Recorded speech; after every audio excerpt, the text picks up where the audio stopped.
দীপ্ত সংবাদে স্বাগত জানাচ্ছি আমি মোহাম্মদ ইফতেখার। শুরুতেই নিটোল টাটার সংবাদ শিরোনাম। ই কমার্সের প্রতারণা সম্পর্কে প্রচার চালানোর পরামর্শ হাইকোর্টের, ই ভ্যালির বিরুদ্ধে আরও মামলা। রাজারবাগের পীরের সম্পদ তদন্ত করবে দুদক, 2 মাসের মধ্যে প্রতিবেদন দেওয়ার নির্দেশ হাইকোর্টের। খালেদা জিয়ার সাজা আরও 6 মাস স্থগিত, ভয়ে বিদেশ যেতে দেয়া হচ্ছে না, অভিযোগ ফখরুলের।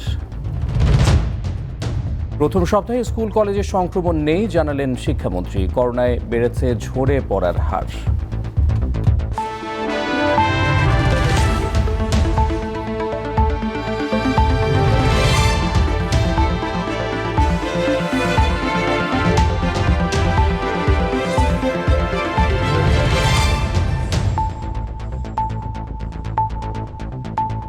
ই কমার্স প্রতিষ্ঠানগুলোর প্রতারণার বিষয়ে জনগণকে সচেতন করতে প্রচারণা চালানোর আহ্বান জানিয়েছে উচ্চ আদালত।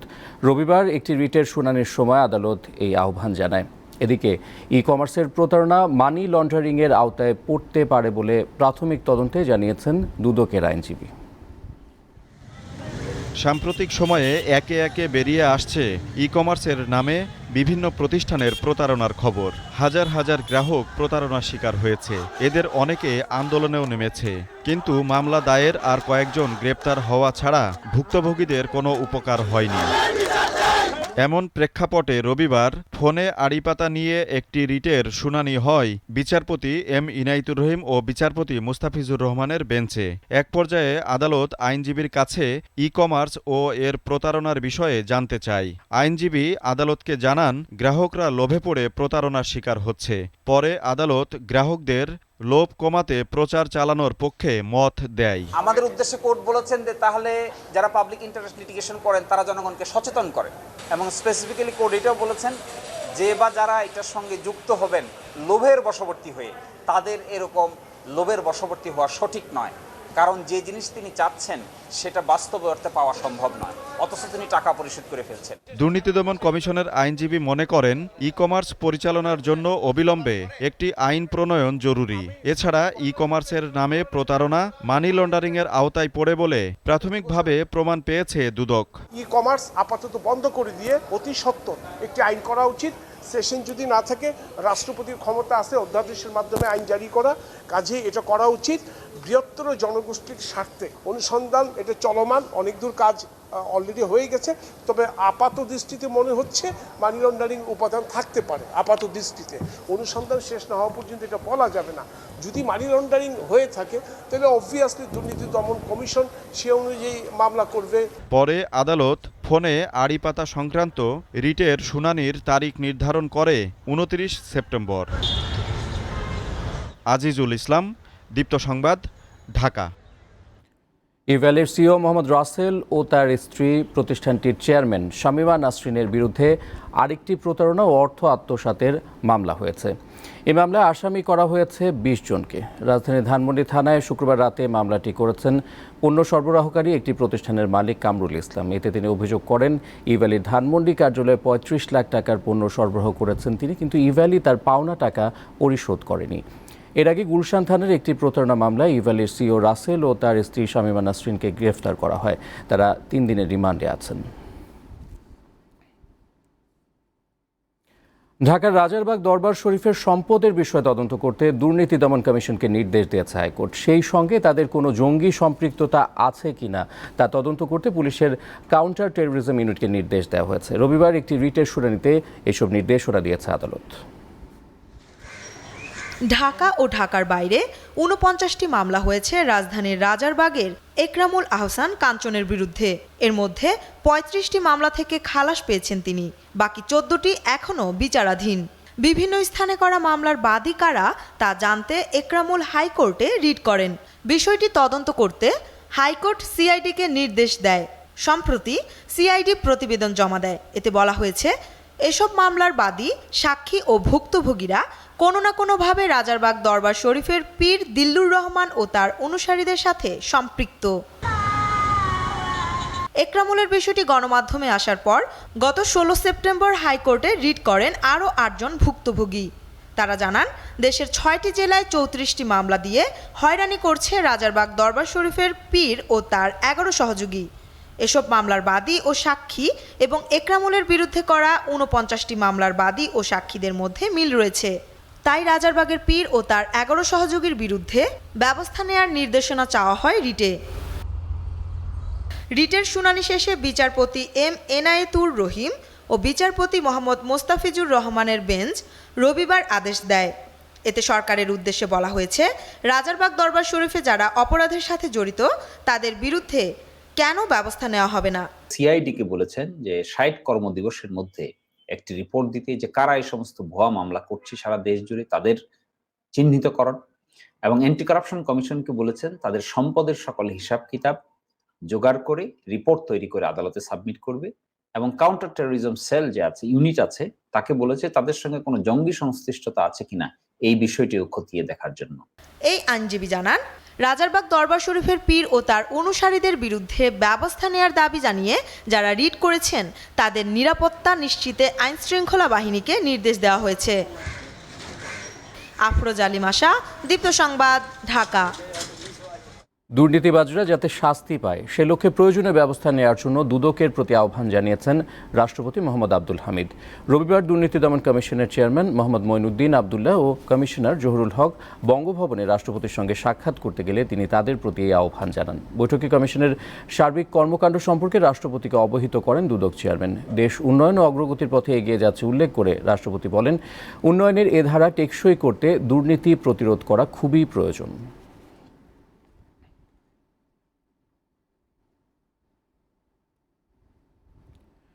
বিএনপি চেয়ারপারসন খালেদা জিয়ার সাজা স্থগিতের মেয়াদ আরও 6 মাস বাড়িয়েছে সরকার। স্বরাষ্ট্রমন্ত্রী জানিয়েছেন, এক্ষেত্রে আগের শর্তগুলো বহাল রাখা হয়েছে। বিএনপি মহাসচিব অভিযোগ করেছেন, সরকার খালেদা জিয়াকে ভয় পায় বলে চিকিৎসার জন্য বিদেশ যেতে দিচ্ছে না। দুর্নীতির 2 মামলায় 17 বছরের সাজা নিয়ে 2 বছরের বেশি সময় ধরে কারাগারে ছিলেন বিএনপি চেয়ারপারসন খালেদা জিয়া। অসুস্থতার কারণে তাকে নেওয়া হয় হাসপাতালেও। পরিবারের আবেদনের পরিপ্রেক্ষিতে বয়স ও স্বাস্থ্য বিবেচনায় দণ্ডাদেশ 6 মাসের জন্য স্থগিত করে গত বছর 25 মার্চ খালেদা জিয়াকে শর্ত সাপেক্ষে মুক্তি দেয় সরকার। সে মেয়াদ আরও 2 দফা বেড়েছে, যার সময় শেষ হয়ে আসায় আবারও পরিবারের পক্ষ থেকে আবেদন করা হয়।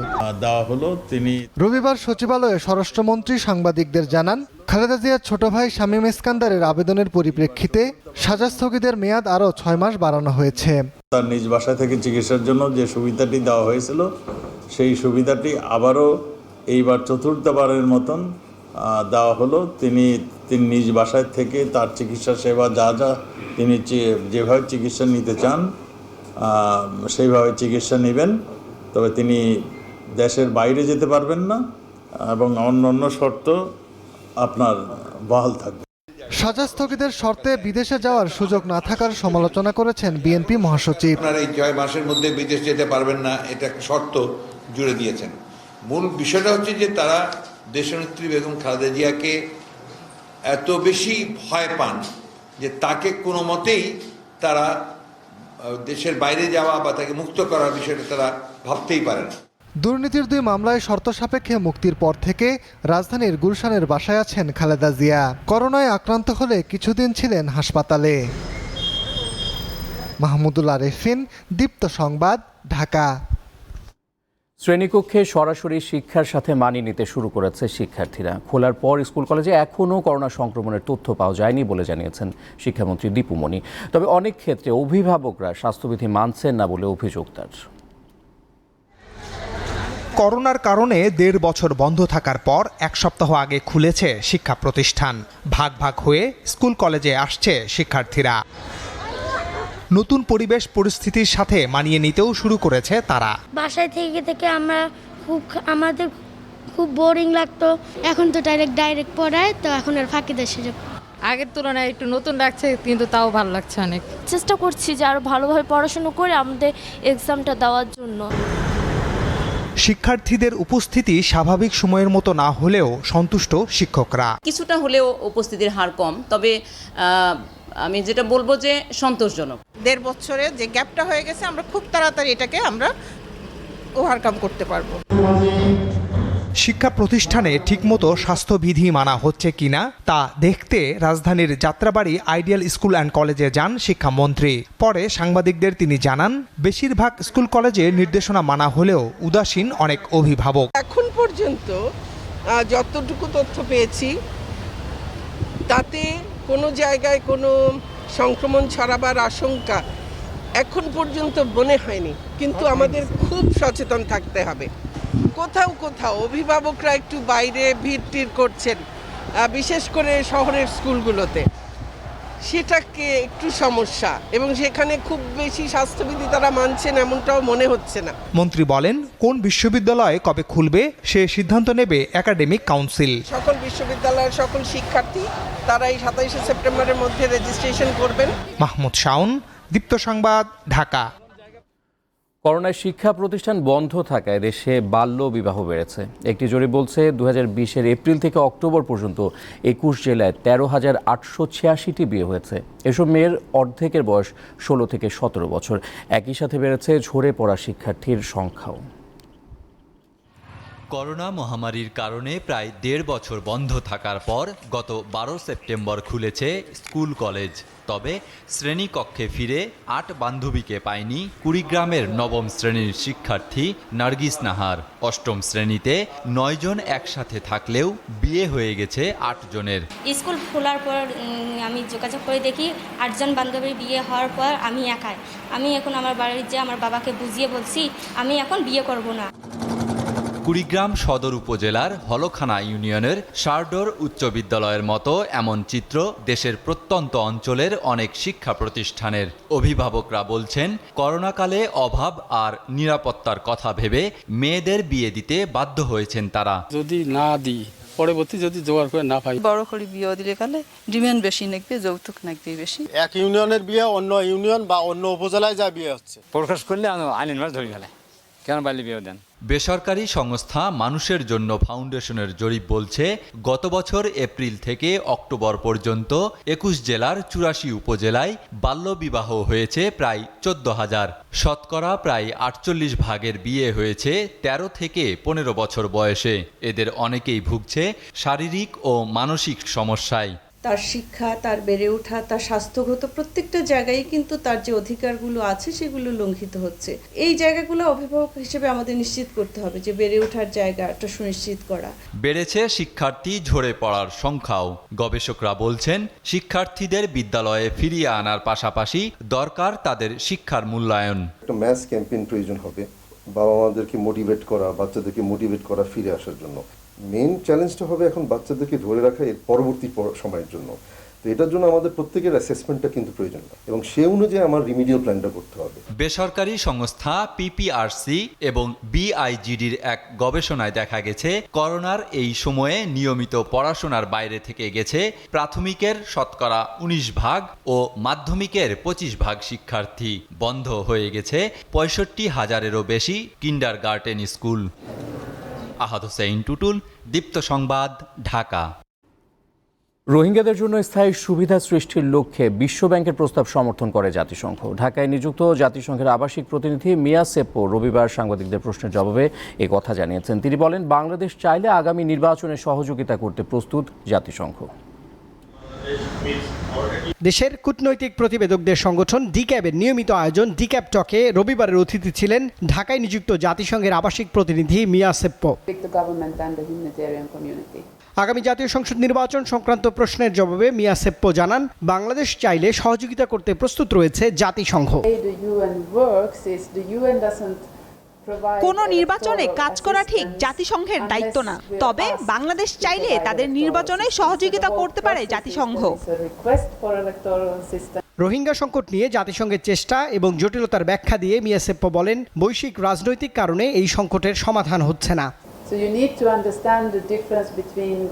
রোহিঙ্গা ইস্যুকে বিশ্ব সম্প্রদায়ের নজরে রাখা বাংলাদেশেরও দায়িত্ব। ভাষান্তরে জাতিসংঘের সম্পৃক্ত হওয়ার সমঝোতা স্মারক দ্রুতই চূড়ান্ত হবে, তাতে এই সংকট নিরসনের কাজে গতি আসবে। জাতিসংঘের এই আবাসিক প্রতিনিধি জানান, রোহিঙ্গা ইস্যুতে বাংলাদেশকে বিশ্বব্যাংক যে প্রস্তাব দিয়েছে সেটা নিয়ে ভুল বোঝাবুঝি হয়েছে। তবে বিশ্বব্যাংকের সেই প্রস্তাবের পক্ষেই যুক্তি দাঁড় করিয়েছেন জাতিসংঘের এই সমন্বয়কারী। রুবায়েত হাসান, দীপ্ত সংবাদ, ঢাকা। দীপ্ত সংবাদে নিচ্ছে বিরতি, সাথেই থাকুন।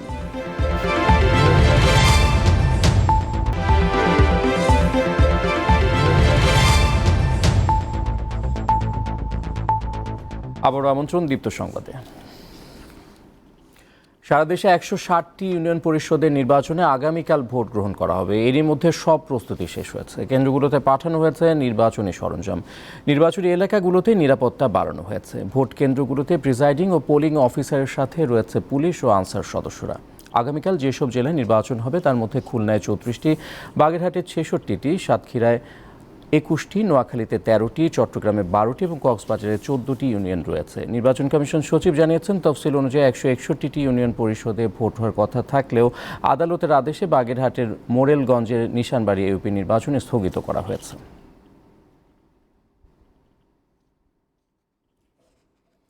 দেশে করোনায় আরও 43 জন মারা গেছে। এতে মৃতের সংখ্যা বেড়ে হয়েছে 27,225। স্বাস্থ্য অধিদপ্তর জানিয়েছে, রবিবার সকাল 8টা পর্যন্ত আগের 24 ঘন্টায় সারা দেশে 24,623 জনের নমুনা পরীক্ষা করা হয়। এর মধ্যে করোনা শনাক্ত হয়েছে 1,383 জনের। নমুনা পরীক্ষার বিপরীতে রোগী শনাক্তের হার 5.62%। দেশে এ পর্যন্ত করোনা শনাক্ত হয়েছে 15,42,683 জনের। এর মধ্যে সুস্থ হয়েছে 15,01,541 জন। সবশেষ 24 ঘন্টায় সুস্থ হয়েছে 2,887 জন। ক্যাম্পেইনের মাধ্যমে 1 কোটি ডোজ সহ প্রতি মাসে 2 কোটি ডোজ করোনার টিকা দেওয়ার পরিকল্পনা করেছে সরকার। স্বাস্থ্য অধিদপ্তরের মহাপরিচালক রবিবার সামাজিক যোগাযোগ মাধ্যমে লাইভে কথা জানিয়েছেন। ক্যাম্পেইনের মাধ্যমে 1 কোটি টিকা দেয়া সহ প্রতি মাসে প্রায় 2 কোটির মতন টিকা দেওয়ার একটা পরিকল্পনা গ্রহণ করেছি। প্রতি সপ্তাহে নির্ধারিত একদিন ওয়াক-ইন ভিত্তিতে নিবন্ধিত, অনিবন্ধিত 60 ঊর্ধ্ব জনগোষ্ঠীকে স্পট রেজিস্ট্রেশনের মাধ্যমে টিকা গ্রহণ করতে বলা হবে। করোনা সংক্রমণ কমতে থাকায় ভারতের সঙ্গে সব স্থলবন্দর খুলে দিয়েছে সরকার। এখন থেকে 10টি স্থলবন্দরে বাংলাদেশিদের ফিরতে অনাপত্তিপত্র লাগবে না, তবে 72 ঘন্টার মধ্যে করোনা পরীক্ষার নেগেটিভ সনদ থাকতে হবে। করোনার কারণে গত বছরের 26 মার্চ থেকে চুয়াডাঙ্গার দর্শনা জয়নগর চেকপোস্ট দিয়ে ভারতের সাথে সব ধরনের যাতায়াত বন্ধ ছিল। প্রায় 1.5 বছর পর রবিবার আবার কার্যক্রম শুরু হয়েছে। বিভিন্ন জেলা থেকে এখানে প্রায় শতাধিক যাত্রী এখানে আমরা এসেছি ভারতে যাওয়ার জন্য। 25 তারিখে ভিসা পাইছি মেডিকেল, অপেক্ষায় ছিলাম যে জয়নগর খুলবে। আজ থেকে সেটা শুরু হয়েছে। সকালে কিছু আনুষ্ঠানিকতার জন্য একটু বিঘ্ন হয়েছে, তো কিছুক্ষণ আগে থেকে সার্বিক কার্যক্রম আবার শুরু হয়েছে। 1.5 বছর বন্ধ থাকার পর সাতক্ষীরার ভোমরা স্থলবন্দর দিয়েও যাত্রী চলাচলের নির্দেশনা দেয়া হয়েছে। তবে রবিবার এই পথে কোনো যাত্রী ভারতে যায়নি, বাংলাদেশেও আসেননি। এদিকে দিনাজপুরের হিলি স্থলবন্দর দিয়ে সপ্তাহের 7 দিনই ভারত থেকে যাত্রী আসার অনুমতি দেয়া হয়েছে। প্রতিদিন সকাল 9টা থেকে সন্ধ্যা 6টা পর্যন্ত যাত্রী আসতে পারবে, তবে বাংলাদেশ থেকে কেউ ভারতে যেতে পারবে না। এর আগে এই স্থলবন্দর দিয়ে সপ্তাহে 3 দিন যাত্রী আসার অনুমতি ছিল। দিলশা দেনি, দীপ্ত, বার্তাকক্ষ। সরকারের সঙ্গে গণমাধ্যম কর্মীদের মুখোমুখি দাঁড় করাতে 11 সাংবাদিক নেতার ব্যাংক হিসাব তলব করা হয়েছে। প্রশাসনের মধ্যে ঘাপটি মেরে থাকা স্বার্থান্বেষী মহল এ কাজে ইন্ধন দিয়েছে বলে অভিযোগ করেছেন সাংবাদিক নেতারা। এর প্রতিবাদে 23 সেপ্টেম্বর সারা দেশে বিক্ষোভের ডাক দেওয়া হয়েছে। সম্প্রতি জাতীয় প্রেস ক্লাবের সভাপতি ও সাধারণ সম্পাদক, ঢাকা রিপোর্টার্স ইউনিটি, ঢাকা সাংবাদিক ইউনিয়ন এবং বাংলাদেশ ফেডারেল সাংবাদিক ইউনিয়নের আওয়ামী লীগ ও বিএনপি সমর্থিত 2 অংশের সভাপতি ও সাধারণ সম্পাদক সহ সংগঠনগুলোর 11 নেতার ব্যাংক হিসাবের তথ্য চেয়ে চিঠি দেয় বাংলাদেশ ব্যাংকের ফাইন্যান্সিয়াল ইন্টেলিজেন্স ইউনিট। এর প্রতিবাদে জাতীয় প্রেস ক্লাবের সামনে সমাবেশ হয়। এতে সাংবাদিক নেতারা বলেন, গণমাধ্যম কর্মীদের সম্পদের হিসাব নয়, যেসব আমলা কানাডায় অর্থ পাচার এবং বাড়ি করেছেন তাদের তালিকা প্রকাশ করুন। একটি গভীর ষড়যন্ত্র হচ্ছে, যে ষড়যন্ত্র সাংবাদিকদেরকে এই সরকারের মুখোমুখি দাঁড় করিয়ে দেওয়া এবং সরকারের নানা কাজকে বাধাগ্রস্ত করা, যারা ভেতর থেকে ষড়যন্ত্র করছে। 11 জন নেতার বিরুদ্ধে যে উদ্যোগ নেওয়া হয়েছে, আমি এটা নিন্দা করি। চিঠি প্রত্যাহার করার জন্য আমি দাবি জানাচ্ছি। গণমাধ্যম কর্মীদের অধিকার আদায়কারী সংগঠনের নেতাদের ব্যাংক হিসাব চাওয়া অগ্রহণযোগ্য উল্লেখ করে মন্ত্রী, এমপি, আমলা সহ বিভিন্ন পেশাজীবীর সম্পদ ও ব্যাংক হিসাব জনসম্মুখে প্রকাশের দাবি জানান সাংবাদিক নেতারা। প্রধানমন্ত্রীর সাথে সাংবাদিক সমাজের দূরত্ব সৃষ্টি করার একটি দূরভিসন্ধিমূলক অপকৌশল বলে এই বিষয়টিকে অনেকে মনে করছেন। আজকে যাদেরকে নোটিশ দেওয়া হয়েছে তাদের অনেকে বেকার। আজকে অন্য পেশাজীবী প্রতিষ্ঠানগুলোকে কেন এইসব নোটিশ দেওয়া হয় না? কেন শুধু সাংবাদিকদের উপরে এই রাগ? যাদের ব্যাংক হিসাব চাওয়া হয়েছে তাদের ব্যক্তি হিসাবে চাওয়া হয়নি, তাদের চাওয়া হয়েছে সংগঠনের নেতা হিসাবে। এখানেই আমাদের আপত্তি। ব্যাংকের হিসাব চাওয়ার খবর যেভাবে গণমাধ্যমে প্রকাশ করা হয়েছে, তেমনি সেই হিসাব দেওয়ার পর তা জনসম্মুখে প্রকাশের দাবি জানিয়ে আগামী 23 সেপ্টেম্বর সারা দেশে ফেডারেল সাংবাদিক ইউনিয়নের পক্ষ থেকে বিক্ষোভ সমাবেশে ডাক দেওয়া হয়। এই যে করোনার সময় অনেকেরই চাকরি চলে গেছে। বায়েজিদ আহমেদ, দীপ্ত সংবাদ, ঢাকা। কাজী ফার্মস লিমিটেড এবং কাজী মিডিয়া লিমিটেডকে ভ্যাট অনলাইন অনার কার্ড দিয়েছে জাতীয় রাজস্ব বোর্ড। 2020-21 অর্থ বছরে প্রতি মাসে নিয়মিত অনলাইনে ভ্যাট প্রদান করেছে কাজী ফার্মস এবং কাজী মিডিয়া লিমিটেড, যার স্বীকৃতি হিসেবে প্রতিষ্ঠান দুটিকে জাতীয় রাজস্ব বোর্ড এই ভ্যাট অনলাইন অনার কার্ড প্রদান করেছে।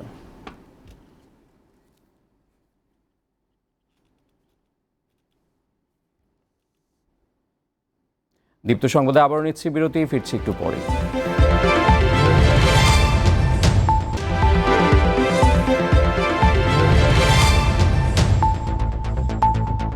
স্বাগত আরও একবার, দেখছেন দীপ্ত সংবাদ। বিশ্বজুড়ে করোনায় শনিবার ৬,৭৬৭ জন মারা গেছে। রোগী শনাক্ত হয়েছে 4,17,000-এর বেশি। বিশ্বের প্রথম দেশ হিসেবে কিউবা 2 বছর বয়সী শিশুদের গণটিকাদান কার্যক্রম শুরু করেছে। শিশুদের জন্য নিজেদের তৈরি টিকা সপেরানা 2-এর ডোজ ব্যবহার করছে তারা। এদিকে ভারতের কলকাতায় করোনা সংক্রমণ ঊর্ধ্বমুখী। গত 24 ঘন্টায় নতুন করে করোনা আক্রান্ত হয়েছে 728 জন। এছাড়া নিউজিল্যান্ড ও অস্ট্রেলিয়ায় করোনা সংক্রমণ বাড়ছে। চীনকে মোকাবেলায় নিরাপত্তা চুক্তি অকাস নিয়ে যুক্তরাষ্ট্র অস্ট্রেলিয়া মিথ্যাচার করছে বলে অভিযোগ করেছে ফ্রান্স। এক টেলিভিশন সাক্ষাৎকারে দেশটির পররাষ্ট্রমন্ত্রী যা-ইভস লে ড্রিয়ান একে বিশ্বাসভঙ্গের বড় উদাহরণ বলে উল্লেখ করেন। এটা মিত্র দেশগুলোর মধ্যে একটি গুরুতর সংকট বলেও মনে করেন তিনি। এর আগে নিরাপত্তা চুক্তির প্রতিবাদে যুক্তরাষ্ট্র অস্ট্রেলিয়ায় নিযুক্ত রাষ্ট্রদূতদের ডেকে পাঠায় ফ্রান্স। পররাষ্ট্রমন্ত্রী যা-ইভস লে ড্রিয়ান জানান, এই চুক্তির মাধ্যমে ফ্রান্সকে পেছন থেকে ছুরি মারা হয়েছে। চুক্তির পর ফ্রান্সের সঙ্গে সাবমেরিন নির্মাণ সংক্রান্ত প্রায় $4,000 কোটি চুক্তি বাতিল করে অস্ট্রেলিয়া। শেষ করছি দীপ্ত সংবাদ। যাওয়ার আগে নিটোল টাটা শিরোনামগুলো জানিয়ে দিচ্ছি আরও একবার। ই কমার্সের প্রতারণা সম্পর্কে প্রচার চালানোর পরামর্শ হাইকোর্টের। ই ভ্যালির বিরুদ্ধে আরও মামলা। রাজারবাগের পীরের সম্পদ তদন্ত করবে দুদক। 2 মাসের মধ্যে প্রতিবেদন দেওয়ার নির্দেশ হাইকোর্টের। খালেদা জিয়ার সাজা আরও 6 মাস স্থগিত। ভয়ে বিদেশ যেতে দেয়া হচ্ছে না, অভিযোগ ফখরুলের। প্রথম সপ্তাহে স্কুল কলেজে সংক্রমণ নেই জানালেন শিক্ষামন্ত্রী। করোনায় বেড়েছে ঝরে পড়ার হার।